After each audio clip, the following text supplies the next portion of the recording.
Bharatiya Janata party के लिए ये बंग भूमि बहुत पवित्र और बहुत मायने रखने वाली है, क्योंकि हमारी स्थापना, भारतीय जनता पार्टी की स्थापना, भारतीय जनसंघ की स्थापना यही बंग भूमि के बड़े नेता श्यामा प्रसाद मुखर्जी ने की है।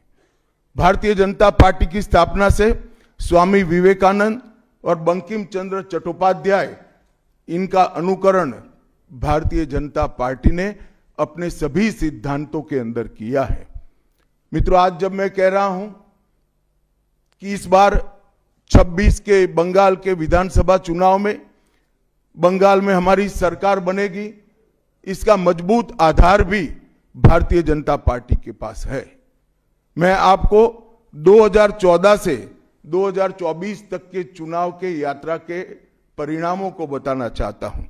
2014 के लोकसभा चुनाव में हमें 17% वोट मिले थे और 2 सीटें मिली। मेरी बात जरा सभी पत्रकार बंधु ध्यान से सुने। 2014 के चुनाव में हमें 17% वोट और 2 सीट मिले थे।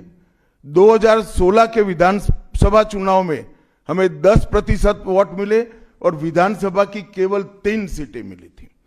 फिर 14 से 19 के बाद 19 के लोकसभा चुनाव में हमें 41% वोट मिले और 18 सीटें मिली।